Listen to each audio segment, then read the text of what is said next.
Įsivaizduokit, jeigu jūs pradedat galvoti, kas šią savaitę nutiko džiaugsmingo ir rašote savaitės džiaugsmus.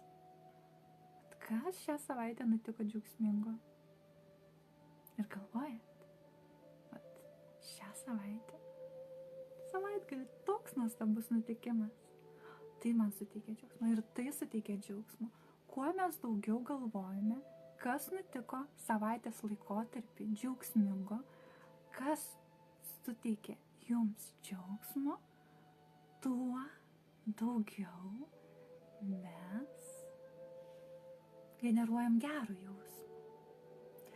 Ir dėl to yra labai naudingi sąrašai. Savaitės džiaugsmo momentai. Ir susirašom. Ir mūsų savijauta, emocijos jau kitokios, kai mes 5 minutės pagalvojam apie džiaugsmą ir džiaugsmingus įvykius. O tarkim, dėkingumas. Lygiai taip pat. Už ką esi dėkinga? Buvo, atsimenu, seminaruose manęs klausė. Dėkingumas. Sako, visi taip kalba apie dėkingumą. Bet kažkas sako, nesusieina. Tai mes pakalbėjom nuo bazinių dalykų. Tai yra, atklausau muziką. Ar esu už ją dėkinga? Taip esu. Už ką dar dienoje esu dėkinga? Už idėją. Taip dėkinga. Už pokalbį. Dėkinga. Už įkvepiantį straipsnį. Dėkinga.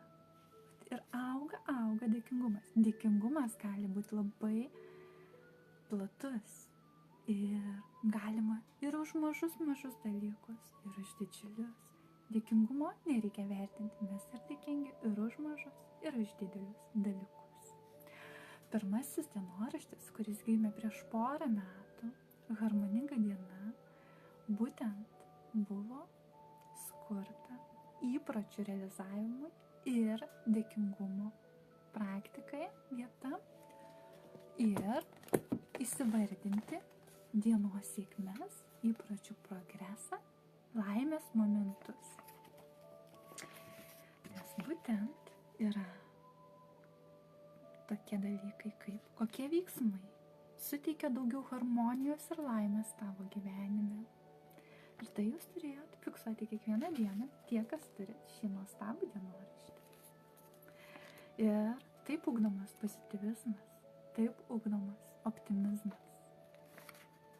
Ir labai yra svarbu savo įsivardinti, kas jums yra svarbu šiandien. Ir koks yra progresas jūsų tikslų ir įpročių realizavime. Labai svarbu yra nauji įpročiai ir įsivardinti, kodėl jie yra jums svarbus, kokį pokytį jie įneš jūsų gyvenimą, atlikti savaitės analizę. Ir apsirašyti savaitės viziją. Tai dienoraštė, būtent tuo jis yra ypatingas. Tai 100 dienų skirta.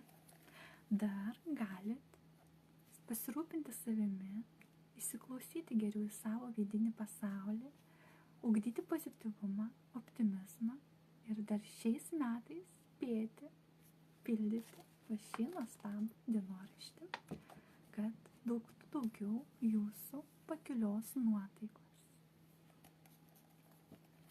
Kitas dienoraštis jau yra kitoks. Jis yra savaitinis, skirtas metams. Jame mes rašome savaitės džiaugsmus. Ir kaip visą tai virto realiai, kokį pokytį sukūrė. Savirefleksijos užduotis kiekvieną kartą jos vis kitokios. Kantrybė gyvenime. Kuomet jautiesi kantri, o kada priešingai. Kodėl tai svarbu? Kodėl kantrybė gyvenime yra svarbi? Tai kaip gali pasilėti ją ir ar nori ją pasilėti. Toliau smalsumas gyvenime, monotonija gyvenime ir įvairios kitos savistabos užduotis. Svajonė. Kiekvieną mėnesį svajonė kartojasi ir ją klausimai. Mėnesio analizė. Tai visko daug įdomaus laukia jūsų ir taip pat yra svajonės versmas. Projektas 12 mėnesių. Tai būtent mano atradimai yra 12 mėnesių Jis yra lyg planuoklis, bet šiek tiek kitoks. Jis yra daugiau mėnesio svajoniai, mėnesio analizai, savaitės džiaugsmam, savaitės savirefleksijom, gilesniam savęs suvokimui ir ugdymui savistabos, savirefleksijos ir gilių įžvalgų. Tai labai yra mums svarbu, kur mes kreipiam dėmesį, ką puoselėjam. Ir tiesiog primenu, kaip pačioj pradžioje video sakiau, tikėjimą brandinam, kaip augalas auga, puoselėjam, laistom augalą, taip mes savo dėmesiu, pasirinkimais, įsikvėpimais ir auginam tikėjimą savo svajonę. Linkiu harmoningos ir gražios, džiaugsmingos dienos.